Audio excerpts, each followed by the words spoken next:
So welcome everybody to our session, wonderful session on Western sources in Asian history, rethinking histories of and through outsiders in East and South Asia.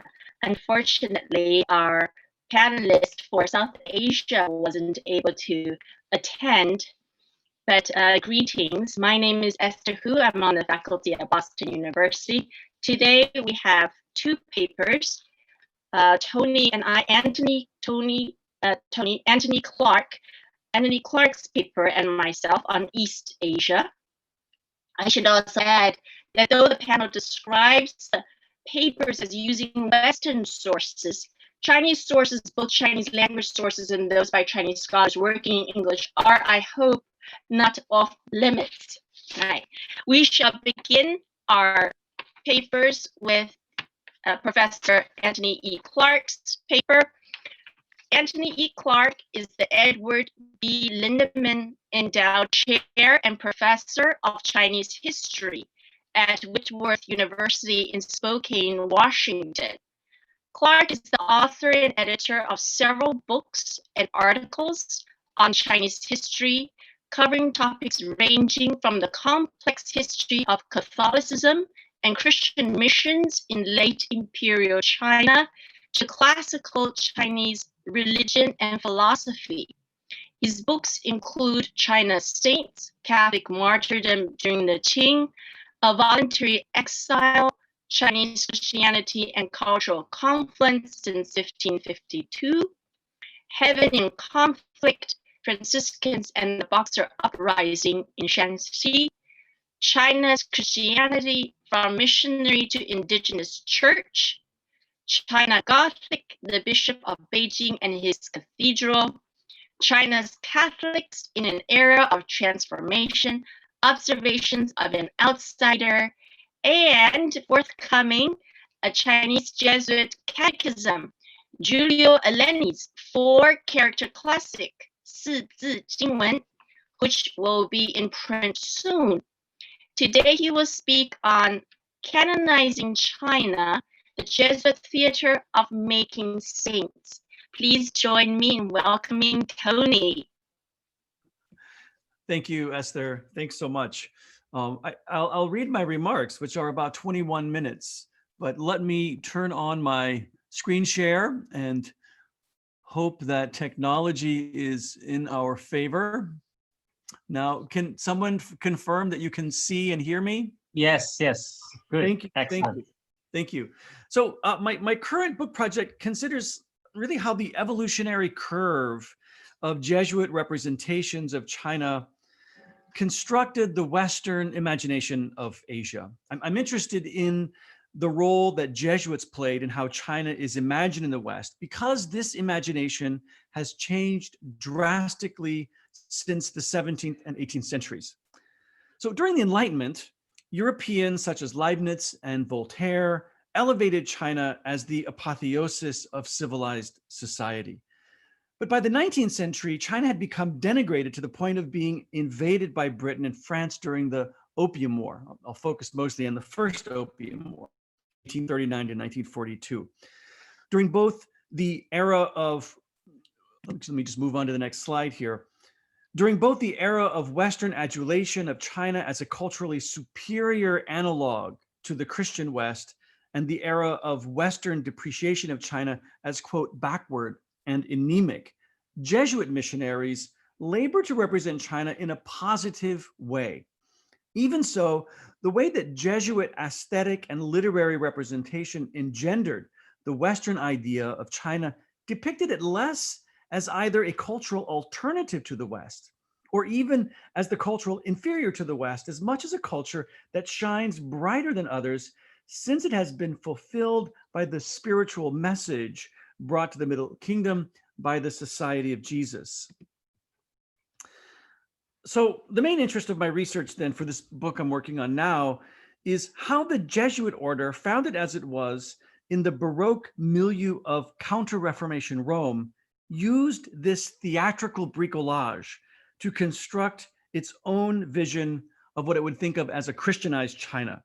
My project centers on the lives and afterlives of 4 French Jesuits who were killed during the Boxer Uprising in 1900, and several other Jesuits and Chinese who labored to canonize both those 4 Jesuit martyrs and essentially canonize all of China.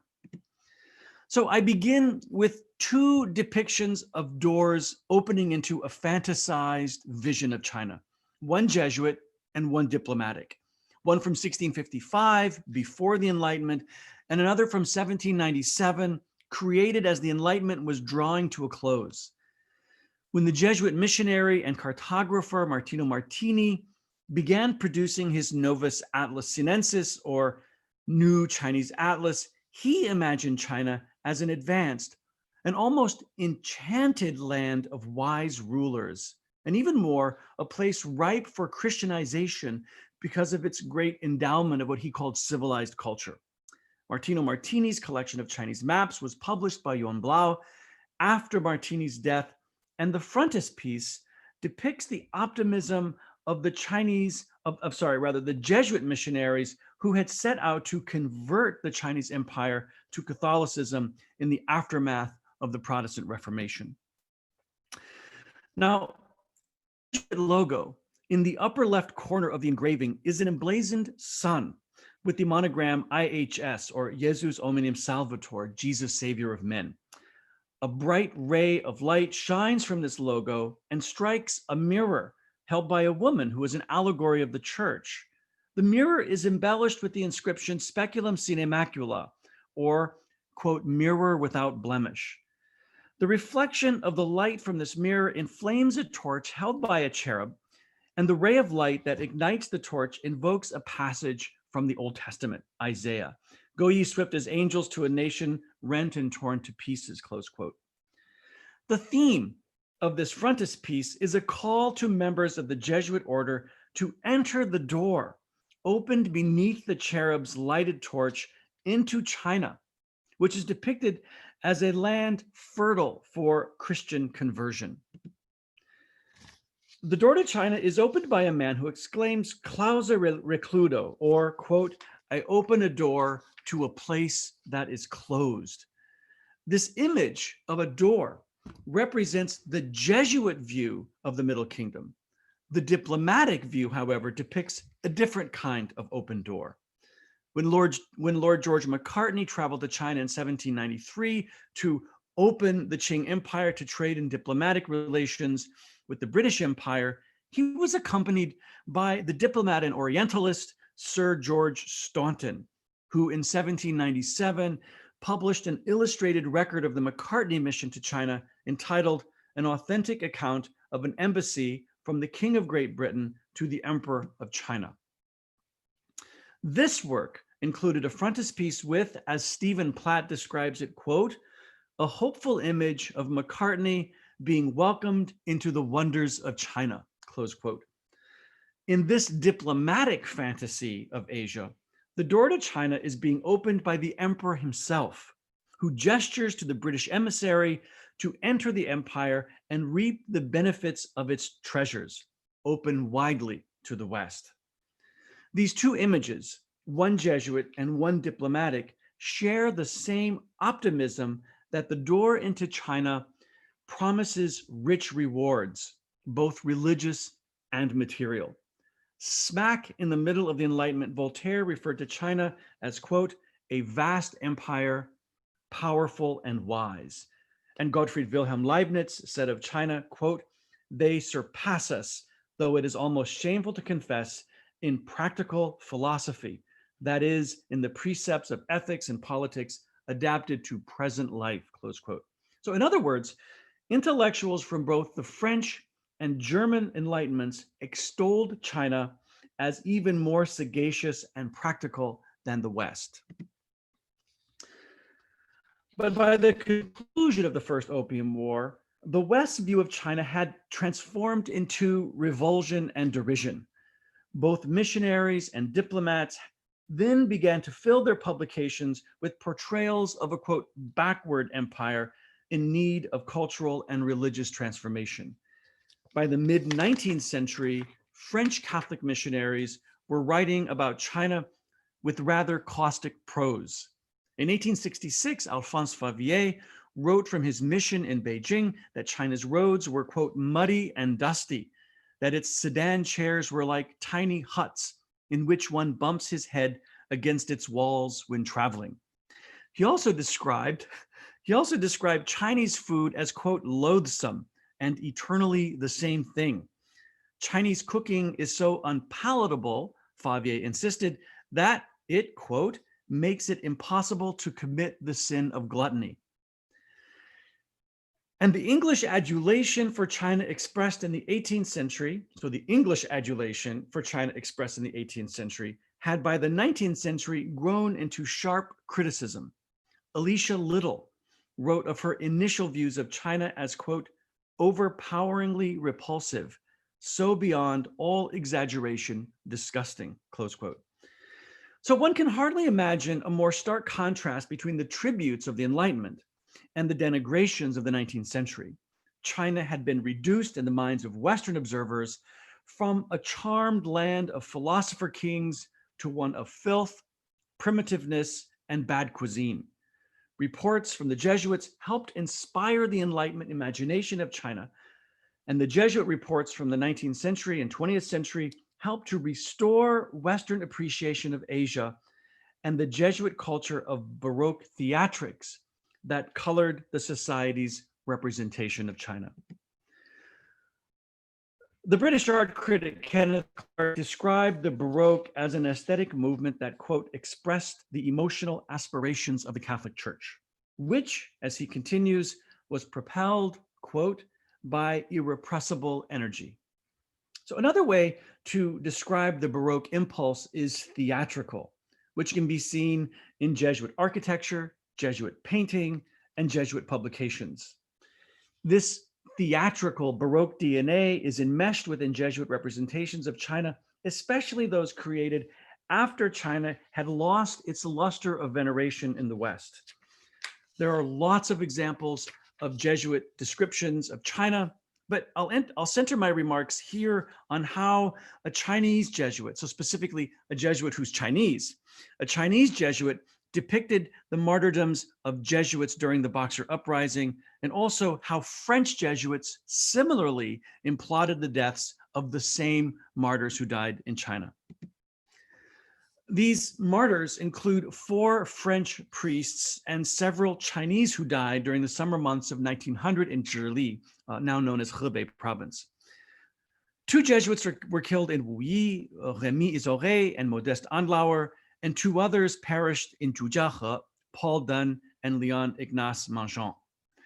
Zhujiahe is certainly better known since Boxers and Qing troops in collaboration massacred around 1,800 Chinese Christians in that village, which was so publicized actually in Europe that school children throughout France were enlisted to reenact the slaughter at Zhujiahe in schools in a popular 3-act French play shown all over France.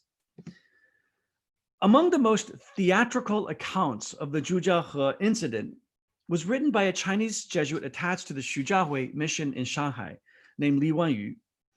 This narrative description appears in Li's Chuanhuoji, or Record of the Boxer Calamity, published in 1905.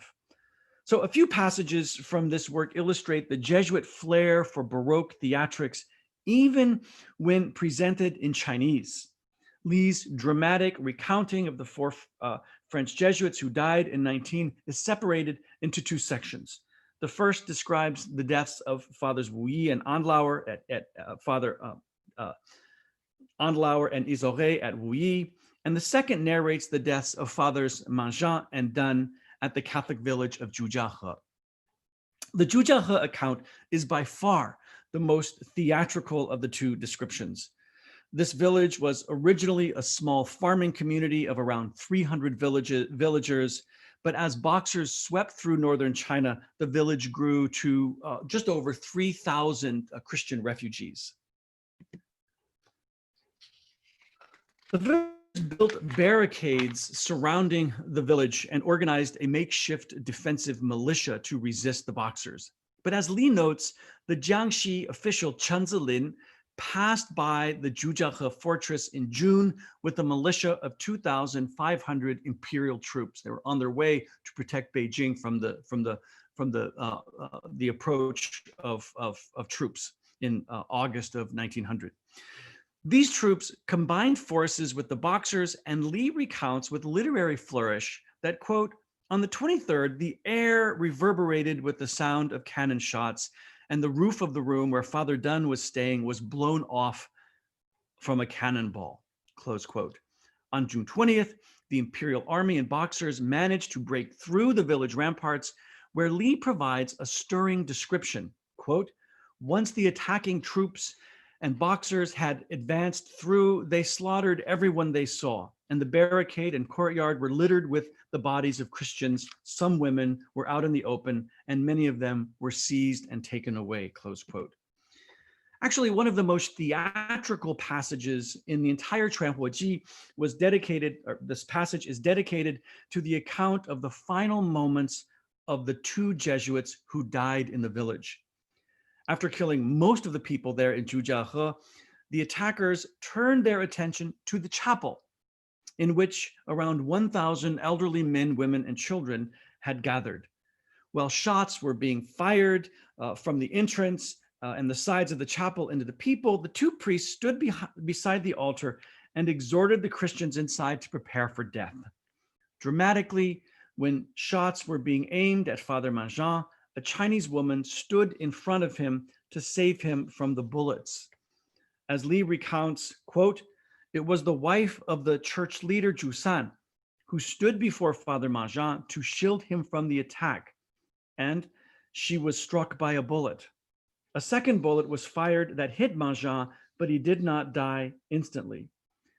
In a final embellishment of Baroque drama, Li Wenyu describes the last moments of Manjean's life just before he is consumed by the fires that had been ignited to kill the remaining people in the chapel. Quote, Father Manjean held a statue of the suffering Jesus while he also intoned the Jesuit constitutions. The troops continuously fired their guns as the chapel was filled with smoke. The Boxers soaked mattresses with kerosene and threw them into the chapel, which was quickly engulfed in flames and suffocating smoke, close quote. So in brief, the Chinese Jesuit Li Wenyu implots the deaths of 4 Jesuits and several Chinese Christians within a literary tableau similar to the stagey works of Caravaggio and Michelangelo. Histrionic descriptions of Jesuits surviving bomb attacks, Chinese Christians being massacred on village roads, a Chinese woman shielding a priest from flying bullets, and a French Jesuit reciting the society's constitutions in his final breaths, while the church around him collapses in flames. Fill Li's theatrical prose. It's evident in Li's account that China's imperial forces and peasant Boxers represent the post-Opium War pejorative view of China held by the West. Yet, both the Christianized Chinese faithful and the Jesuit missionaries embody in Jesuit sources a redeemed China, one that is suffused with the emotive Catholic devotion promulgated by the Baroque Society of Jesus. So while Li Wenyu was writing his Chuanhuoji, his Jesuit confreres were already compiling materials and promoting the causes of those who died at Zhili. Their aim was to see that these Chinese and French martyrs would be recognized by the church as saints in a ceremony at St. Peter's Basilica that would illustrate, I think, the most lavish impulses of Baroque Catholicism. On April 17th, 1955, Pope Pius XII entered the crowded St. Peter's and recited the words of beatification, acknowledging that the 4 French Jesuits and 52 Chinese who died were one step closer to being recognized among the long list of Roman Catholic saints. The French Jesuits produced a commemorative issue of their missionary bulletin, Chine et Madagascar, to celebrate the grand papal ceremony. And in this publication, were several theatrical hagiographies of those who died at Wei and Zhujiahe. The bulletin articulates two ideas that mark Jesuit portrayals of China after the Enlightenment. The bulk of China is depicted as xenophobic, corrupt, and violent, while Christianized China is painted as exemplary, even more pious and self-sacrificial perhaps than Christians in the West. In a letter by Father Isore, he wrote of his, quote, flood of repugnance when describing his original opinion of China. And Father Andlauer, in one of his letters from Zhili, complained of the, quote, repugnant practices of Chinese doctors, who, he warned, forced steel needles into diseased parts of the body that can pierce you to death, close quote. But these more pejorative estimations are mitigated by the bulletin's admiring accounts of Chinese Christians who display heroic witness to their pious beliefs while refusing to apostatize. When a Chinese girl named Anne Wang was seized by boxers and told to deny her beliefs, she almost, as if acting out the final scene in a hagiographical play by the Baroque French dramatist Pierre Corneille, clasped her hands together and, quote, with a smile of happiness, exclaimed, "The door of heaven is open." And then, keeping her body very erect, bowed her neck forward to the executioner and repeated, "Jesus, Jesus, Jesus," as she was beheaded. Another Chinese Christian named Joseph was executed while refusing to apostatize in a very similar histrionic fashion. The Jesuit writer recounts that at the moment of his death, quote, at the moment of his death, quote, he knelt down and recited the creed, which is long. He recited the Our Father and then recited the Hail Mary. And then he stood up to face his executioners and exclaim, "You can now begin. I'm going to heaven. Receive my soul." Now, the entire bulletin is punctuated by theatrical accounts such as these. The Baroque theatrics employed by the Jesuits of the 17th and 18th centuries to describe China changed after the mid-18th century from a narrative of China's indigenous greatness to a greatness largely acquired only after Christianization. 2 days after the extravagant ritual of beatification in the highly Baroque nave of St. Peter's, the equally Baroque nave of the Jesuit, the mother church of the Society of Jesus, hosted a celebration mass in honor of the French martyrs and their Chinese companions. The Jesuit homilist made two impassioned assertions. He proclaimed that those Jesuit and Chinese martyrs who died in Zhili now serve as, quote, protectors of China in heaven. And he added an ardent appeal that, quote, we should pray for these great Chinese people who must be transformed by Christianity, close quote.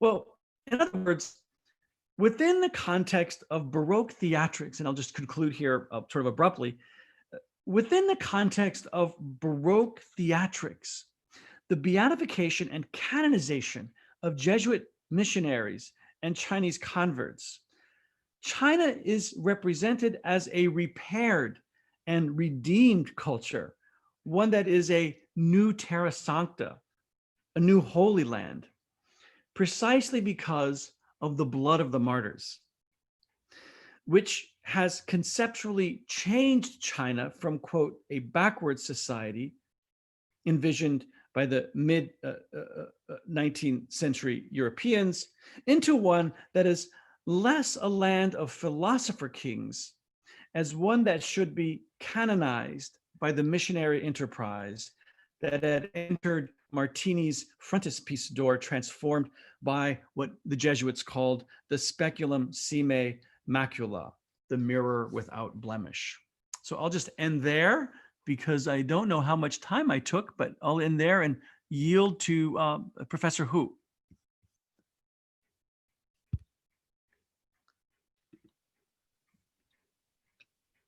Tony, thank you for such a fantastic paper. Such a wonderful presentation. I'm sure people will have comments and questions afterwards, and if they don't, I have plenty to ask. It is my pleasure today to be able to present Work Among the Girls and Women, a case study of an Irish Anglican single female missionary in China, 1886 to 1895. I'm going to first try to share my screen. Okay. Hope everybody can see me. Let me see the screen, that is. And let me just see if, okay, my video should be stopped, correct? Okay.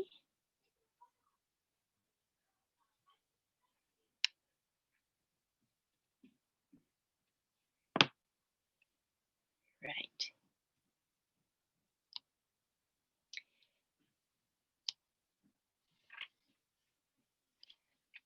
So my name is Esther Hu, and I serve on the faculty of Boston University, where I'm also a fellow of the International History Institute and affiliated faculty with the Center for the Study of Asia, Hardy School of Global Studies.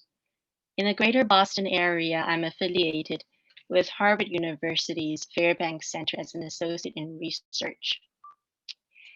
It is my privilege to participate in the Midwest Conference on Asian Affairs and to be able to present on Work Among the Girls and Women, a case study of an Irish Anglican single female missionary in China, 1886 to 1895.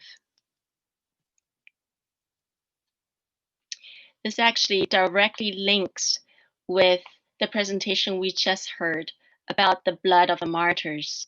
And there's that famous quotation from Tertullian, the blood of the martyrs is the church, the seed of the church. And so today, as way of context, Victorian Britain was the main sender of missionaries to China.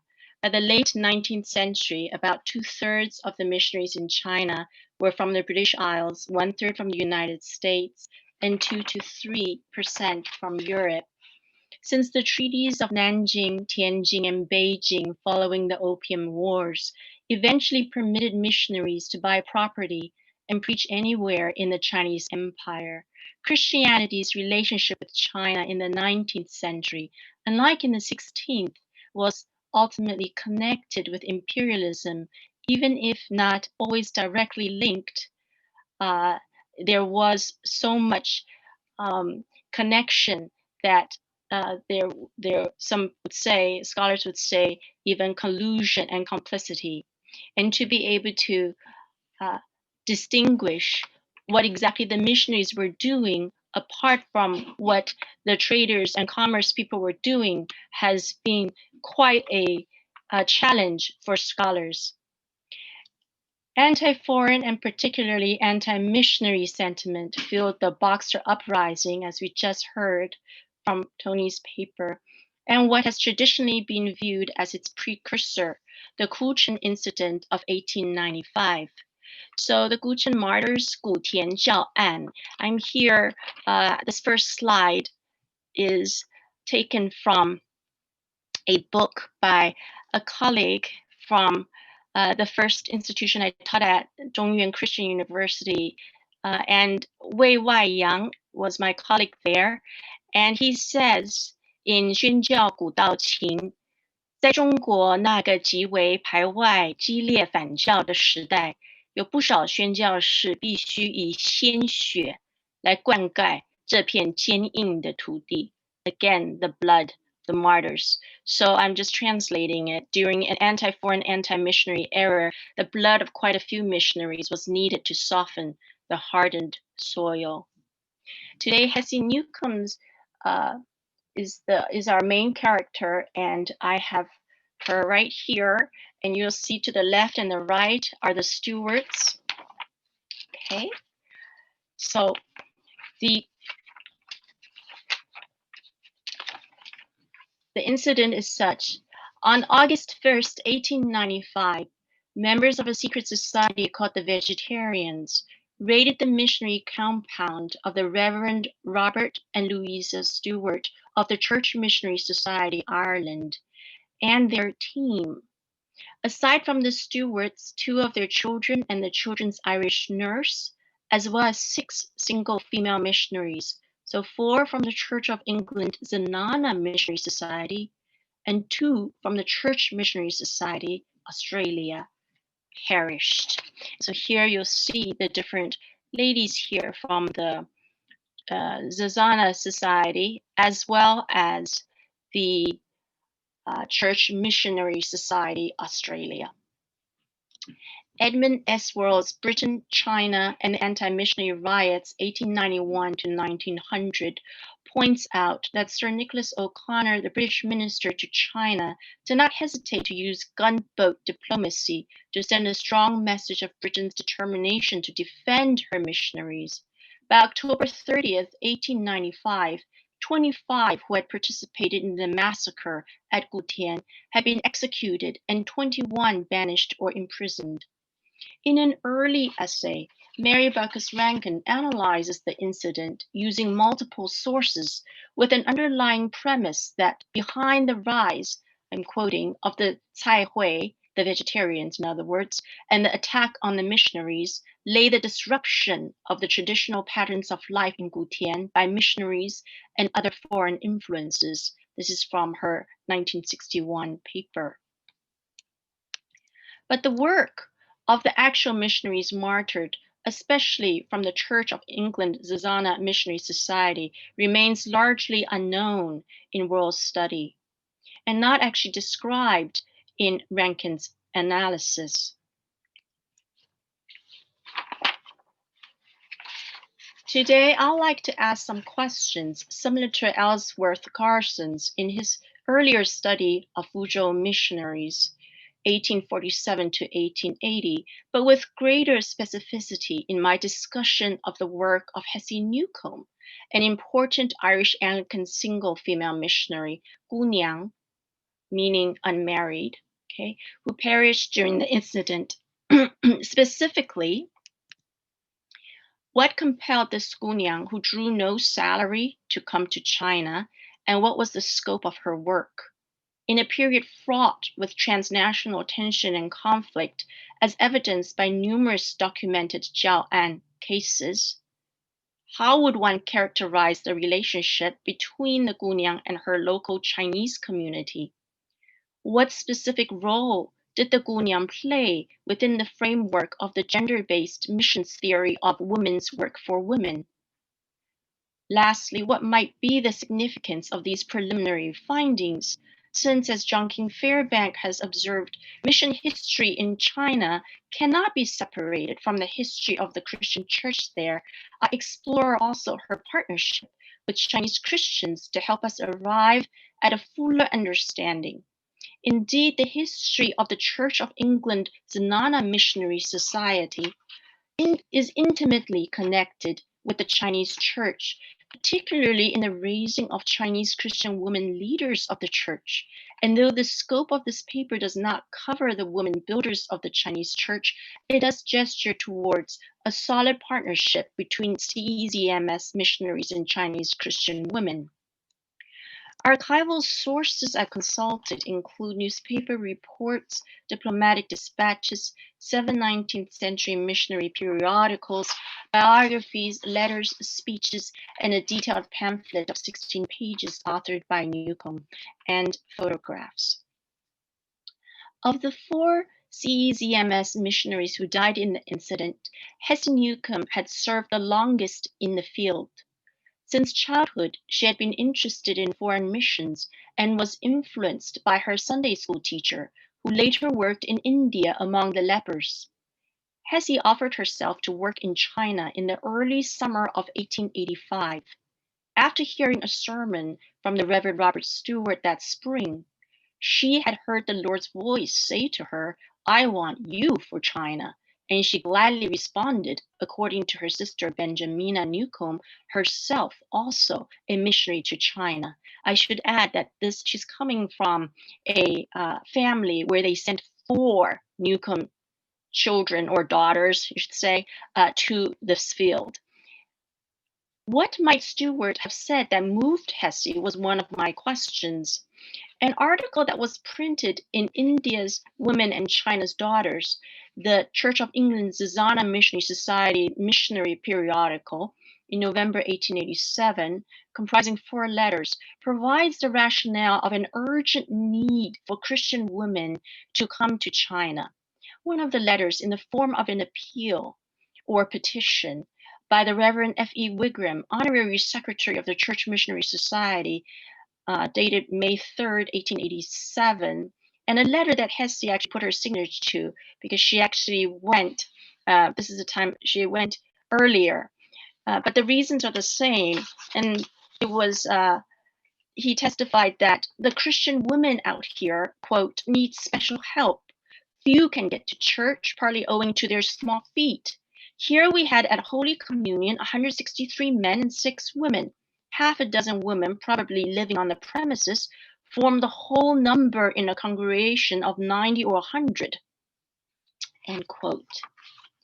Reverend Wigham's letter was supported by an urgent appeal from Church Missionary Society, Reverend William Bannister of Guchen, dated May 17, 1887, that summarized that the time had come, quote, in the history of missions in China, and especially in Fujian, for the more extensive use of female missionary agency, first in regard to the heathen, and second in regard to the increasing number of Christian women, end quote. Adopting almost a scolding tone, Bannister described women's work for women in China as not having, quote, that important place assigned to it in Christian mission work in China, which it ought to have in all missionary work in Eastern lands. 9 missionary ladies in the whole of the vast empire of China, representing the activity and the missionary zeal of the Church of England, 2 in Hong Kong, 4 in Fuzhou, hundreds of miles from the former, 2 in mid-China, and 1 in the far north, each little band separated by hundreds of miles of intervening heathenism, he observes. Is this enough for a church so great in prestige, with italics, in wealth, in power as the Church of England? Would it be thought enough to have a little band of laborers in Aberdeen, another at Birmingham, and 1 each in London, Paris, and Berlin? End quote. Bannister advised for male missionaries to better give up the direction and superintendence of Bible women to lady missionaries who will give themselves entirely to this work.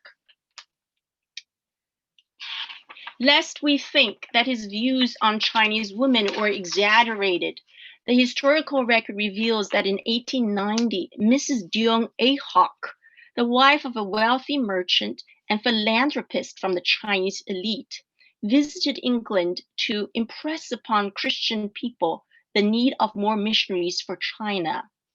Speaking 100 times in 19 days, with Louisa Stewart serving as her interpreter, including at the Church of England Zana Missionary Society's anniversary on May 9th, 1890, she said, I cannot think why more Christians do not come to China. It must be because they do not know how our women are dying. Newcomb has described the scope of her work in her own words, written in June 1891.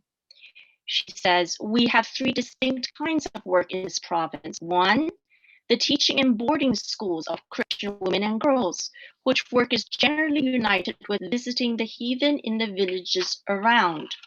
2, visiting the little Christian congregations scattered all over the country, helping and guiding the Bible women, in which work you have boundless opportunities. 3, direct pioneering work among the heathen. Additionally, the rescue and care of infant girls doomed to death by their parents, this is written by H.F. Turner, was another urgent matter, the distressing social phenomenon among the people of Fujian, where sometimes half the baby girls in villages were killed. And this was reported by influential missionaries such as the Reverend David Abiel in his report dated October 17, 1843, and which he circulated among missionary communities back home. Newcomb further describes, in this country town alone, in other words, Guchen, Between 700 and 800 little girl babies under 1 month old are left yearly at the asylum opened by the government for the prevention of infanticide. In addition to these 700 or 800 or more, none know how many, all through the country, girls are deliberately murdered at birth, the parents for some reason or other not caring to take advantage of the asylum. It is our earnest desire to rescue as many as we can of these little ones, to give them a Christian home and bring them up for the service of Jesus Christ.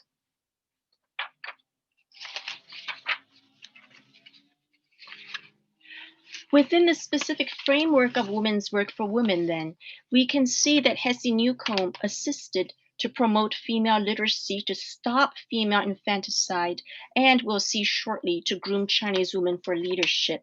She actually, in terms of education, she started the first boarding school for girls in 1888. She opened the Gutian Girls' School, the oldest Church of England Zizana Missionary Society school in China, in 1889, and was its principal, with the assistance of Mrs. Persis Lee, a Chinese Christian. After her death, the Hesse Newcomb Memorial School in Sanyong, Fuzhou, was opened in 1898. And you'll see this is a slide here, and this is the school, the memorial school in 1911, where a teacher is teaching his students how to read.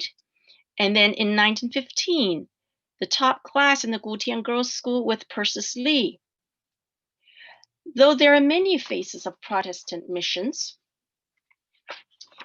historians generally agree that missionaries assisted in elevating the status of Chinese women, contributed towards female education and the anti-foot binding movement, and helped to end child concubinage, female infanticide, and arranged marriages.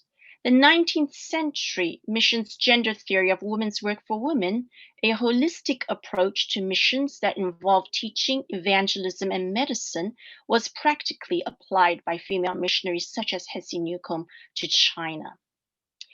So questions 3 and 4 of the research. In a period fraught with transnational tension and conflict, as evidenced by numerous documented jail and cases, how would one characterize the relationship between Hesse Newcomb and her local Chinese community? In the preface to his Witnesses, a biography collecting the notices of the 4 martyred women of the Fujian Mission from the Church of England's Zizana Missionary Society, including Hesse Newcomb's, the writer summarizes that it would be good to record brave and consecrated lives that were lived, in the words of one of them, wholly for him among his Chinese, the possessive pronoun his, presenting the fact that these missionaries thought of the Chinese as belonging to their Lord. The title page carried the inscription from Isaiah 53, verse 12, "Ye are my witnesses, saith the Lord, that I am God." Hesse's own definition of the missionaries' requirements speaks for itself.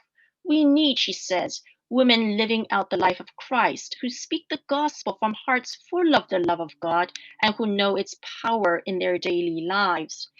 For the Church of England's Zizana Missionary Society, Society missionaries, an important translation of the love of God was through service, particularly demonstrated through friendship. That Hesse was thinking about friendship with Chinese women can be noticed in her second annual report, Village Women and Little Children, published in November 1889. She begins, "It is an old saying that to know a person, you must live with them. If this is true in the homeland, how much more so is it here, where the habits, customs, and modes of thought of the people are so diametrically opposite to our own. We must, to some extent, surround ourselves with their environment if we are to enter into their difficulties and prove to them a real friend in times of special temptation and trial." End quote. That she cherished her time with the Chinese is evident by her attitude when she remarks that she, quote, "was grateful that most of the autumn was spent itinerating with her sister," that would be Aini Newcomb, that's her older sister, "among the villages of Guchen, and for the first time came into real contact with native life," end quote. Even small children were her friends. When describing her first year and a half in her November 1888 report, Hesse told the story of visiting patients at a new hospital's women's ward and teaching a 9-year-old little girl who had bandages wrapped around her feet too tightly that one foot had to be amputated.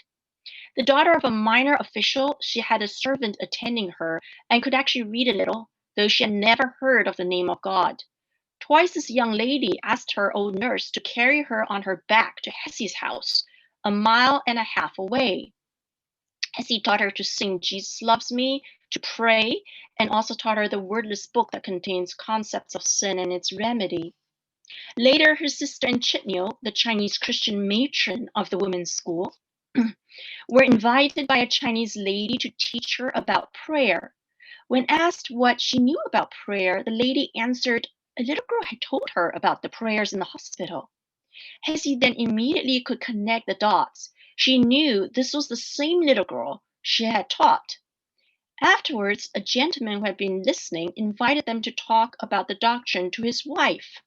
Hesse gushes that her visit to Guchen was one of the happiest 6 weeks in my life.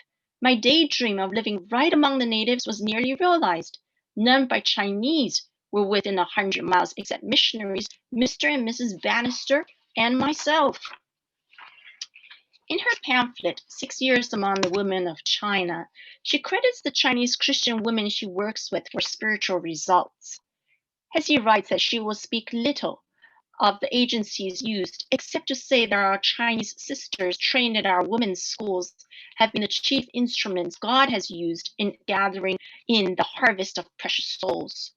In another account, a visit to a mountain village, she describes the village of Duling, bamboo forest, about 14 miles from Guchen city.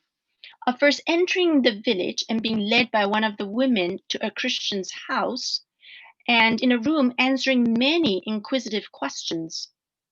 She says, they asked me to teach them the creed, and I was perfectly amazed how they took in its meaning. Even when we came to the communion of saints, they seemed to see at once that as Christians we became as sisters, having the one great Father and the one Savior to talk to each other about. She describes Chinese Christians who were very cheerful hosts. That evening, we had a prayer meeting in Martha's house, as I surnamed her. She certainly was a character, a middle-aged woman with a fat, good-humored face, possessed of ceaseless energy, both of hands and tongue. Her words poured forth like torrents. We always felt thankful if we could just catch the drift of the long oration. Yet she was so eager to learn and to get others to learn. We felt she was indeed a friend, and yet one of those who give you a slightly uneasy feeling as you're not quite sure what extraordinary thing she may do next. But this village has also its Mary, she said. How we were drawn together those few days. A quiet, grave young woman, so gentle and earnest, who seemed to drink in every word and think it all over in her own mind. I expect much from her influence in the future. Even in the article itself, she described how when Mary heard her read of the Lord's sufferings, she shuddered all over when it came to the crown of thorns, the spitting and the scourging, and she said over and over again, and he suffered it all willingly for us, truly. We should love him and try to please him. How Hesse Newcomb felt about her time in China with the Chinese can be observed by the way she urged others to join. In the February 1892 issue of India's Women and China's Daughters, she puts it this way: a grand investment. And every man that hath forsaken houses and brethren and sisters for my name's sake shall receive 100-fold. How many of us can write tried and proved after this glorious promise, 100-fold in dear Chinese sisters and brothers, 100-fold in ever-increasing links with homelands, and 100-fold in deeper, truer, nearer fellowship with the friend that sticketh closer than a brother. She uses scripture beginning with Christ's promise that those who leave their earthly family out of obedience to him will receive 100 times in a reward in family. Her description of the return in investment reflects how she felt about her choice as a missionary, and she describes the yield in investment in terms of abundance. One can also conclude that she evidently thought of the Chinese as her family, and that going to China deepened her relationship with her savior, the divine companionship nearer and dearer to her than a brother. And hundredfold in ever-increasing links with the homelands may mean the relationships she gains with other missionaries from the homelands of the British Empire, including England and Australia. The economics of the exchange proved to make the investment completely worthwhile, at least for this investor.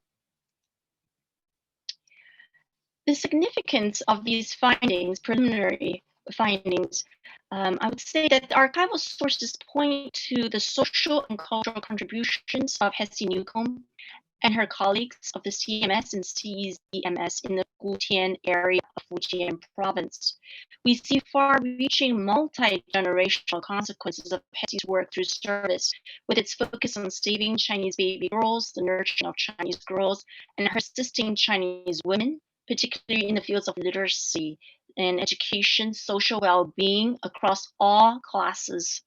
There is overwhelming archival evidence that genuine friendships based on love and respect were formed between the CEZMS missionaries and their local communities. Hesse's Chinese teacher, Mr. Ting, actually became the main catechist in a missionary hospital. Her good witness had helped him in many ways. Furthermore, instead of analyzing the Gutian incident as an occurrence between Christians versus vegetarians or as an anti-missionary incident, looking at the actual work of the Church of England's Zana Missionary Society and Church of Missionary Society's missionaries yields different surprising results.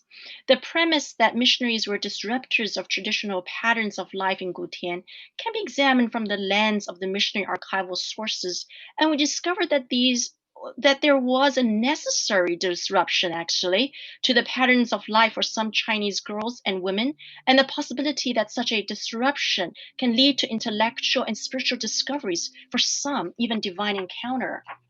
In examining the social impact of these foreign influences, one also sees an intentional choice on the part of Chinese families. According to the missionary reports, Chinese women invited these lady missionaries to their homes, and Chinese families sent their children to the girls' boarding schools. Examining the relational aspect between Church of England's Zana Missionary Society missionaries and the local communities from the archival records thus provides a fuller picture to the complex environment on the ground, or what was happening at a local level that complicates the traditional interpretations of the incident and of the relationships traditionally viewed as hostile between missionaries and their communities. In fact, the archival evidence that illuminates the actual lived experience of these spiritual women calls for a reassessment of the contributing factors traditionally accepted as triggering the incident. Thank you very much.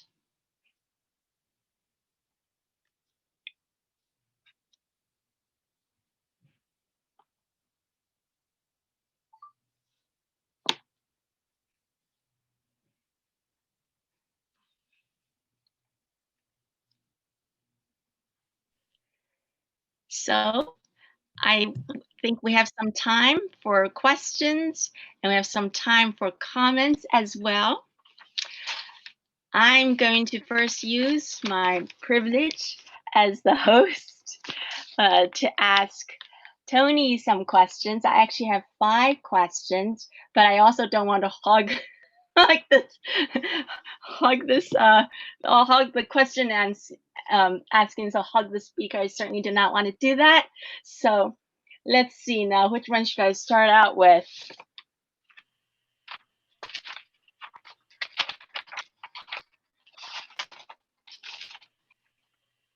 Yes. So you mentioned how the Chinese Christians, the Chinese Catholics, and the Jesuit martyrs were redeeming force at the end. Okay.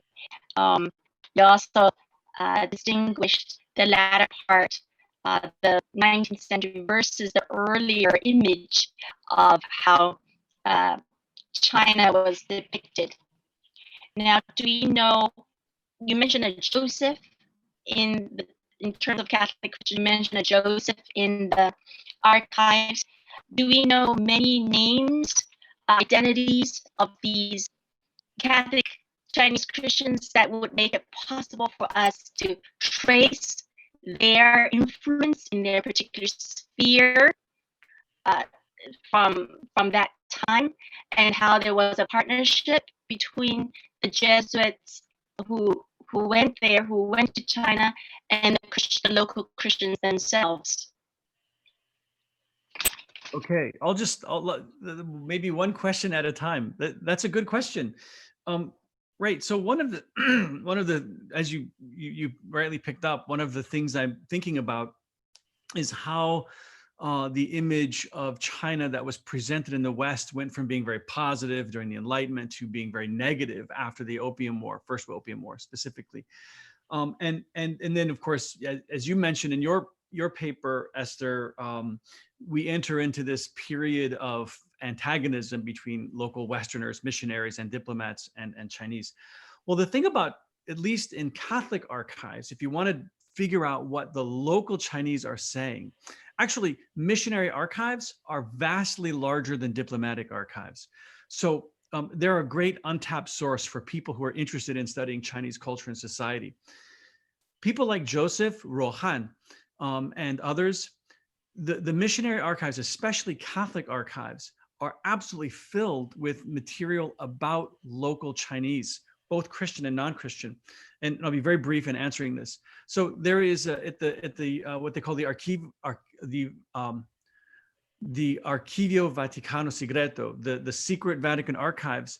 They have all the records of Chinese who were interviewed after the Boxer Uprising. So when a group of people were killed, the missionaries would go with tablets and they would interview, and you had to interview both non-Christians and Christians about the events. So to gather information about what happened during these massacres. And part of those investigations was very careful record keeping of local Chinese people.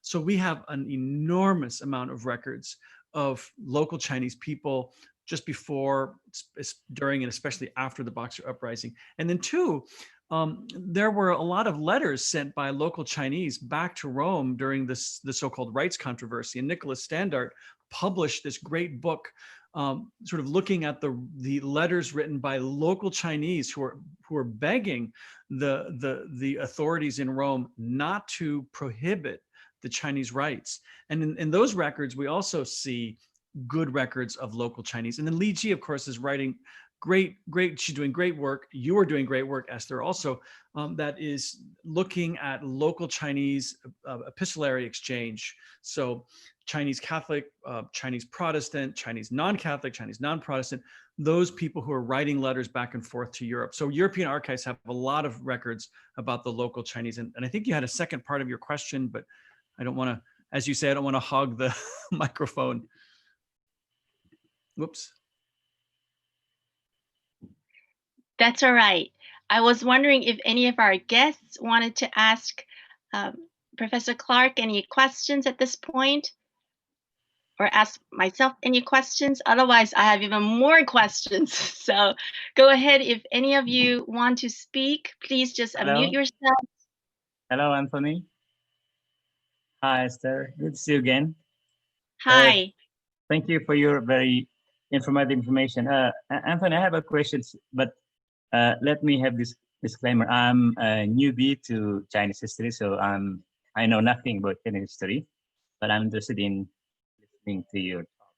So what made this Jesuit priests so persistent, despite the resistance received from the Chinese society? Is it more internal factor, or is it because of the assignment from the Catholic Church or something? Thank you, Anthony. Right. So your question is what sort of motivated all of these Jesuit texts? And yes, sure.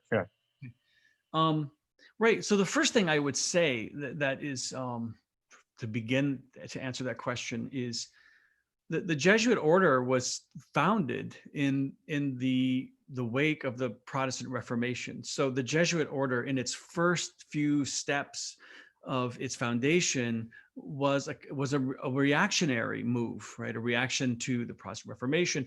And then it's also born in fact, the Jesuit order is largely inspiring the whole Baroque movement and the whole theatrical response to Calvin whitewashing churches. So the Jesuits, just by their very nature, I think in the very first several decades, in the first few centuries of their order, by their very nature, they wanted to represent Christianity as a kind of gloriously Baroque, theatrical, almost histrionic, form. So there's sort of two impulses, and I'm trying to be sort of very simple here. One impulse is to use this very emotional Baroque art to inspire people to do two things. One is become Christian or leave Protestantism. And the second impulse was that, of course, Ignatius of Loyola made educating one of the most important dimensions of the Jesuit order. So the Society of Jesus was very, very interested in record keeping, in study, and in the whole sort of academic intellectual enterprise. In fact, if you look at the Jesuit records in Rome, when you have someone like Matteo Ricci listed, it usually will say Matteo Ricci, you'll see baptized on this date, entered the Society of Jesus on this date. And then unlike some records that will say how many people that person baptized, in the Jesuit order, it says how many books did that person publish. So the whole DNA was a DNA of publishing, of record keeping, of education, and certainly this very Baroque reaction. And second, lastly, I'll end with this. Unlike many Roman Catholic orders, which more or less care or don't care about promoting their members for sainthood, for canonization, the Jesuits have always had someone assigned to the task of promoting Jesuits for recognition as saints, which is a way of, I'm going to have to say it's a form of propaganda. And so by promoting the causes of Jesuits or those in the Jesuit order for sainthood, it really heightens the profile of the Jesuit order. So I think there are all these mixed impulses that result in a lavish amount of records and archival materials that you find mostly in Rome right now. Thank you.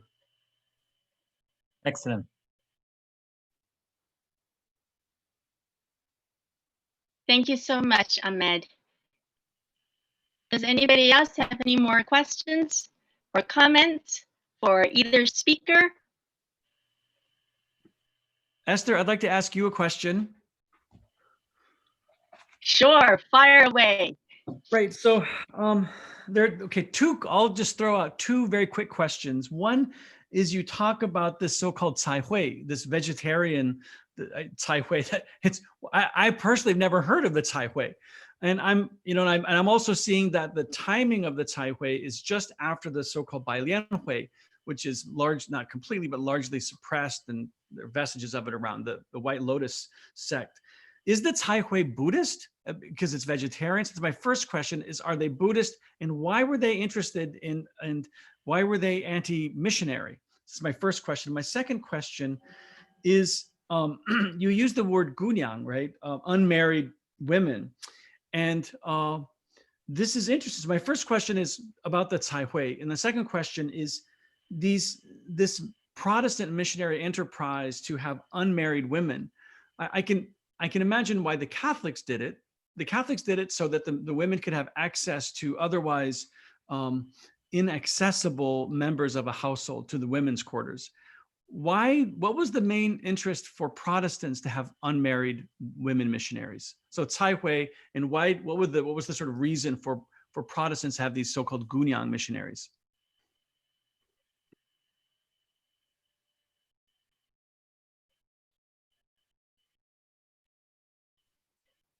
Two fantastic questions, Tony. Thank you.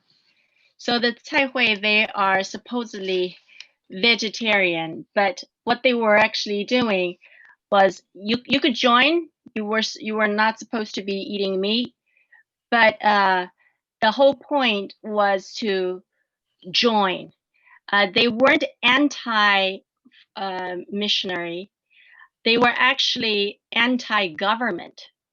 We see from L.C. Marshall's records, the archival materials from the missionaries themselves, that they themselves were the disruptors of society, local society, violent against the government, the Mandarin, the official at Gutian, and causing all sorts of havoc,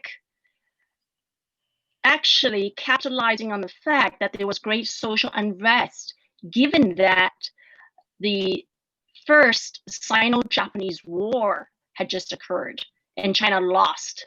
So 1895, 1894, 1895, Treaty Shimonoseki and all that. And then there were these soldiers in Fujian at the time. So there was a lot of social unrest. They capitalized on that so that they could plunder the people. The main goal was actually to plunder and loot the missionaries. And there was hesitation in killing the missionaries until the leader said, kill them. Okay, they were almost, yeah. So this is one thing to answer the first question. The second, regarding using unmarried Protestant women. So the gunyang part. The married missionaries, like Mrs. Louisa Stewart, they had lots of children, and they were already doing so much. The advantage to using the unmarried single young lady missionaries from Ireland, from Australia, from England, all of these many places, was that they had their youth, they had their energy, they poured out their lives to teach the girls, to take care of the babies, and then to visit the upper class women in their homes. So they would go with, for example, Louisa Stewart, Mrs. Stewart, to visit, and they may follow up when Mrs. Stewart wasn't available. So it was a partnership really among the missionaries and missionary societies. But the missionary ladies themselves, they worked this out really well. And the relationship between Louisa Stewart and these single female missionaries was almost like mother and daughter. In fact, they called her little mother.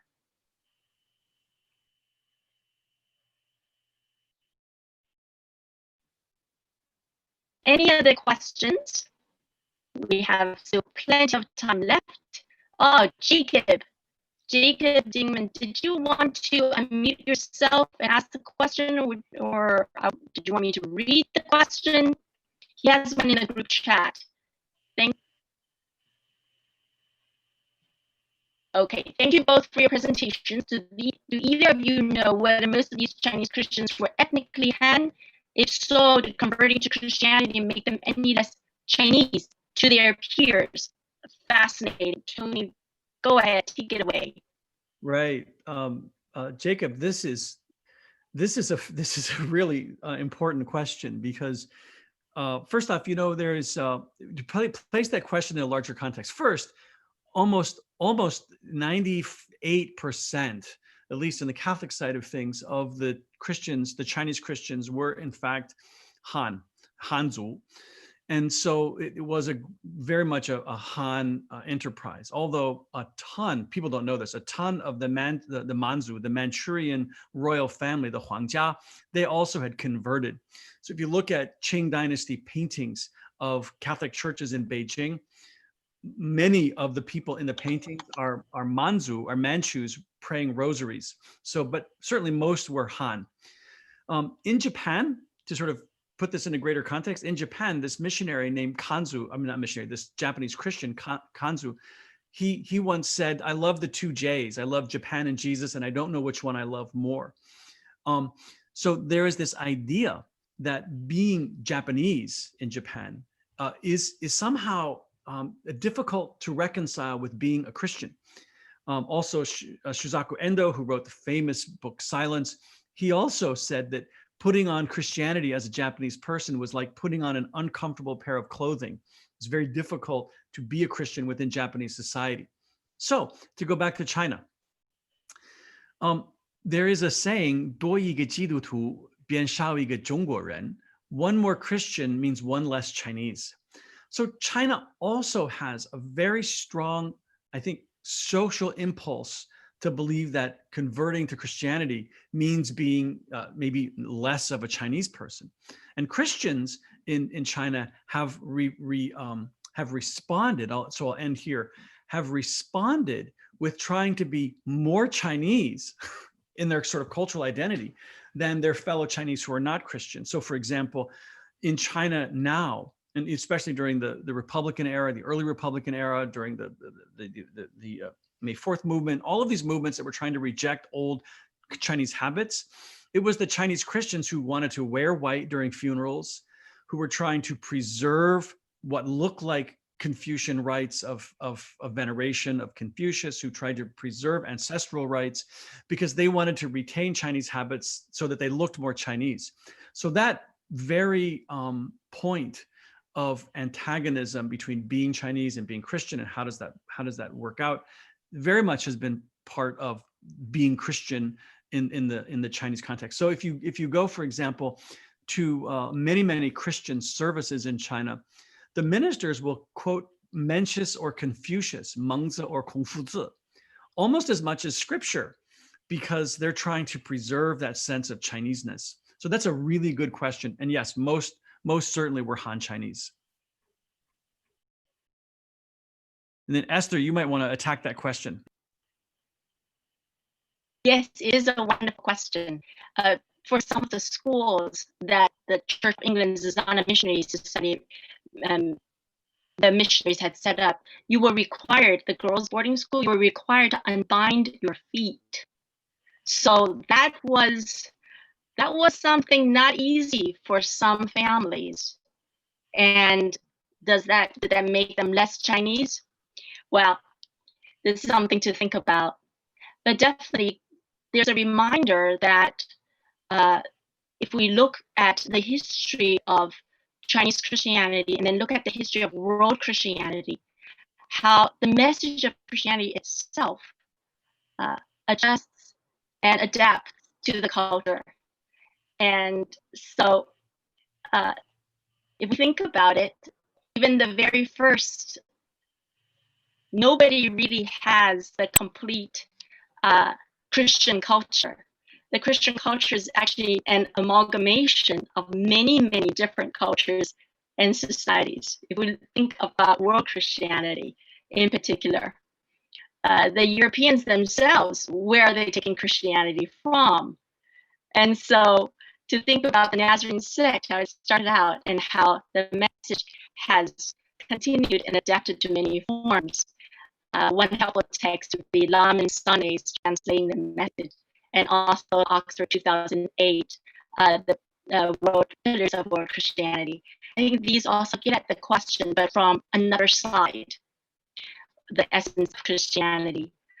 When Jesus said, "I'm the way, the truth, and the life," it wasn't one particular, the life part is the focus for the Church of England's Zana Missionary Society ladies.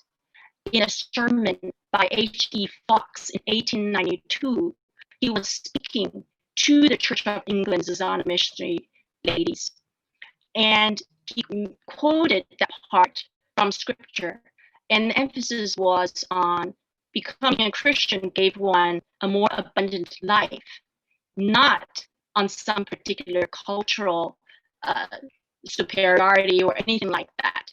So the distinction of the message versus culture, I think sometimes needs to be clearer, even as Tony said, one could be even more Chinese depending on how you're getting at this particular issue when you take on Christianity. Okay, so it's complicated.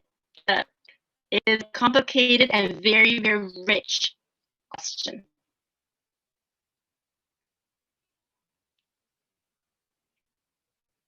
You're welcome. Esther, I have a one more very short question, and that is you mentioned something toward the end of your talk about Hesse Newcomb and about how well she got along with local people, and this is something that you so often hear about in textbooks, is about how the missionary enterprise is imperialist, colonialist, and certainly there were vestiges of that.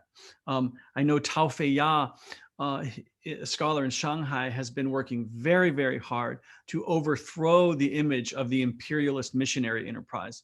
But my question is, so one of the things that at least people like Li Ji and Tao Feiya have discovered is that if you interview people who knew Western missionaries, almost unanimously they liked them. So in actual interviews, the relations or the sort of the impressions of the missionaries are quite positive. It's when you move away from the missionaries and you look at official Qing or Republican era or post-1949 documents, the missionaries are represented in a way that you don't see represented by the local people. And I'm talking about Catholics. From the point of view of Protestant missionaries, can you say a little bit more about the relationship between the Protestant missionaries and the local Chinese? I know there were certainly tensions, but can you say a little bit more, especially about women?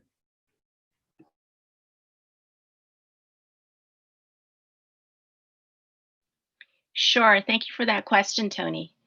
So I was talking about Hesse Newcomb, and actually I just delivered a paper on Elsie Marshall, another martyr from the Gutian incident, on Friday as well. And so they themselves, and also the stewards, the Church Missionary Society missionaries, they all had excellent relationships with the local community. In fact, the relationships were so good that the vegetarians hesitated on attacking and looting them until they got to Huasang, their annual summer retreat, which was on the mountains and away from Guchen proper. Why? It was because Reverend Stewart had set up something like 200 day schools in Fujian. So lots of families were sending their children to these schools, and the relationships between the missionaries who were in the schools teaching the kids and the families.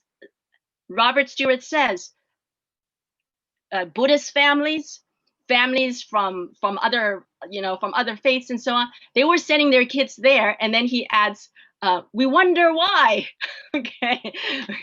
And just because it's because they're wonderful. That's why.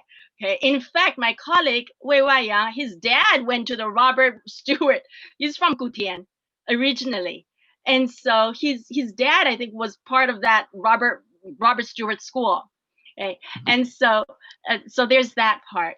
However, here comes the however part. Not everybody thought and behaved the same way, right? And so we do have the leader of the Church Missionary Society.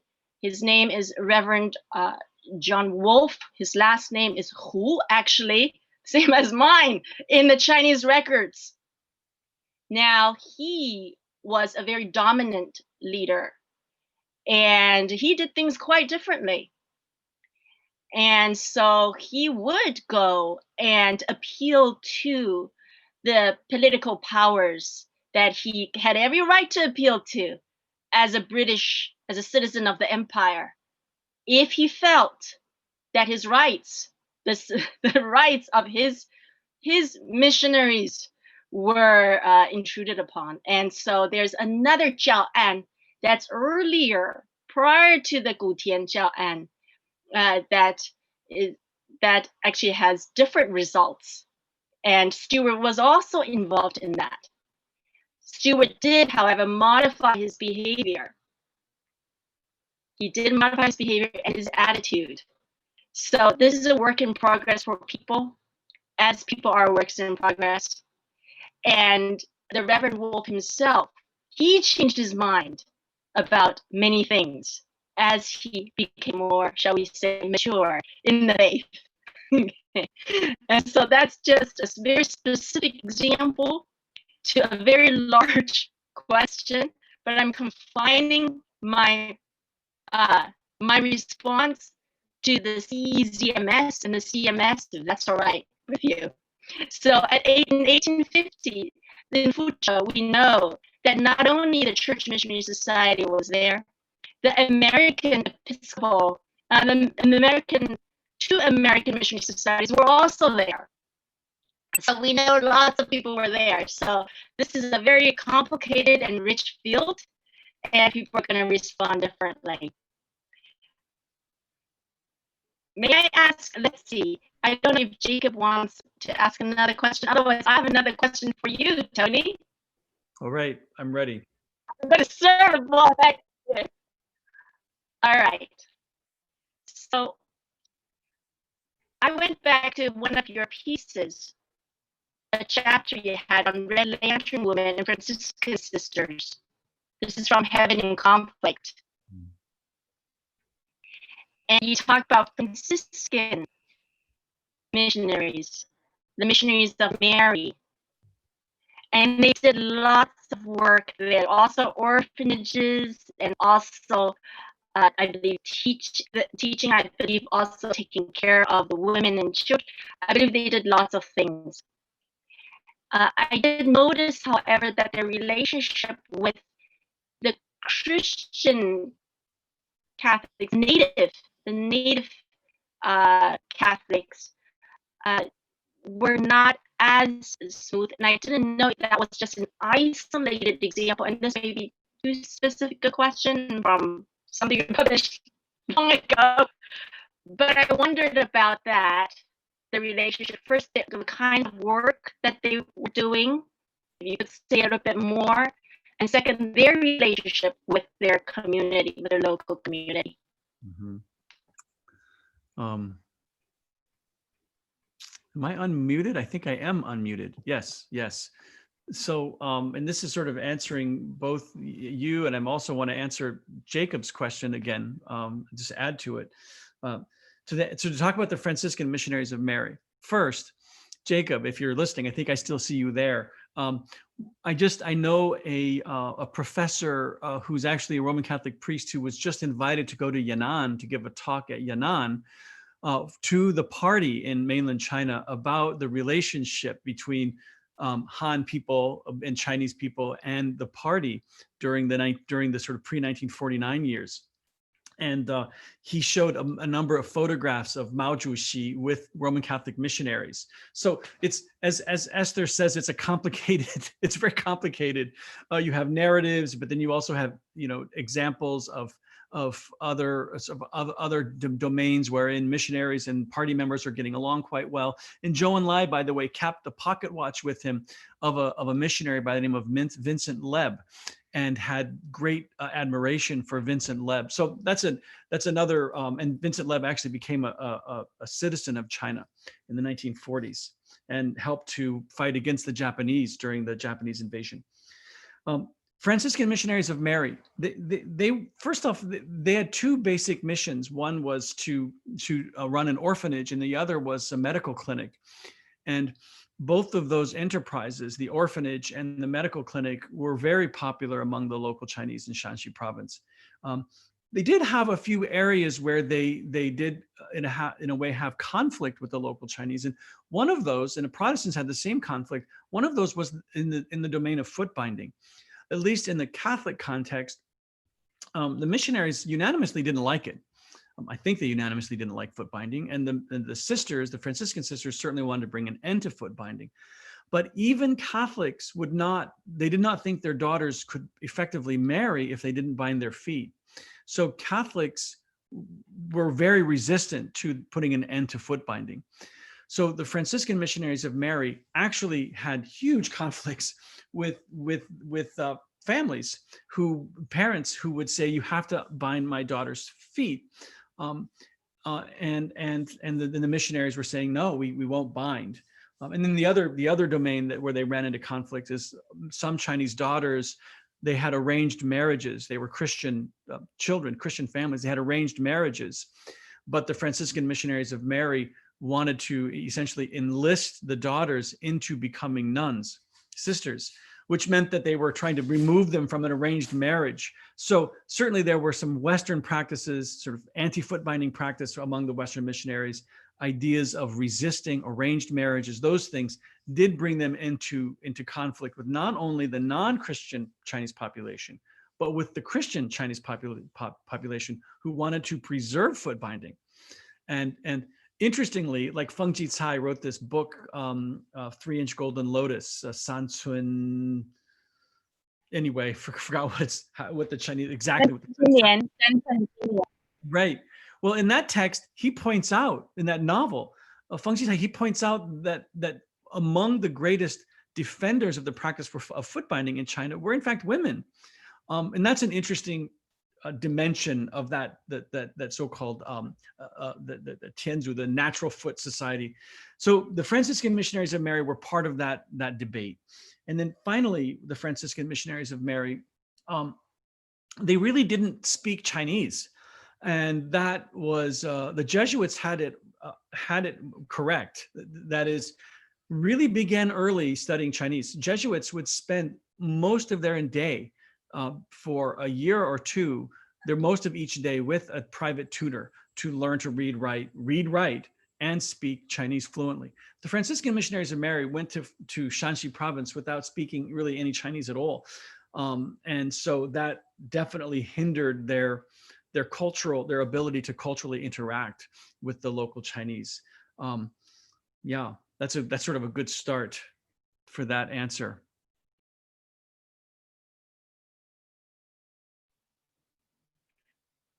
Wonderful. Thank you, Tony. So in the history of Chinese Christianity, and particularly Chinese Christian women, we have the towering figure of Madame Chiang Kai-shek later on. Okay. And actually, she's just wanted to show you something, to take this opportunity to show you. This book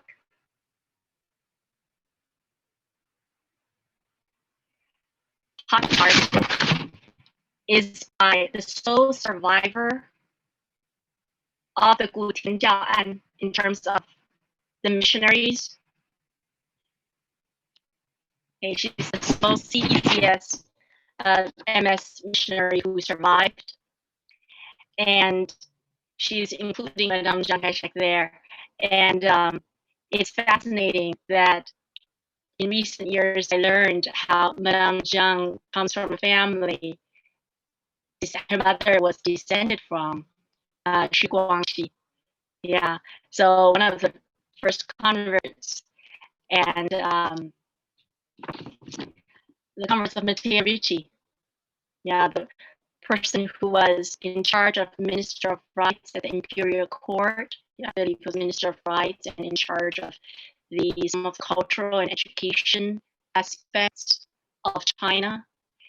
And so within the history of Republican China, of modern China, there's this fascinating connection to the Jesuits through Madame Chiang Kai-shek as well. And so that's just a comment I had, given that you are an expert on the Jesuits. I had very early on had read this particular book. My students just finished reading that book in my class, right? It's beautiful. The figure I admire, how do you say, Alexandro Lalignano, the guy who actually he's behind in terms of Jesuit missions. I mean, he was the one, I think, who was the architect for the visit for Matteo Ricci to come to China to join Michel Ruggieri. And I think we don't know about him. And just like we usually don't know much about Barnabas, we know a lot about Paul. So behind these giants, there are these super giants who in history they're not as famous, but the Lord knows who they are. Right. Anyway, this has been a wonderful session. Tony, do you have any last concluding remarks? I'm just looking at. The same. Thanks again to both of you. I got a lot out of the presentation. I'm sorry technical issues kept me from participating more actively. Hope to run into you in conference start in person once again. Yes, Jacob, thank you. Take care, Jacob. Thank you for coming.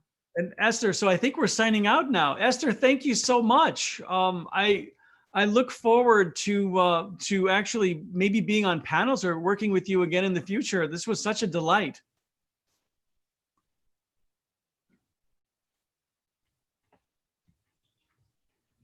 Yeah, that's wonderful. Thank you very much. Me too, Tony. Bye for now. Take care. Bye.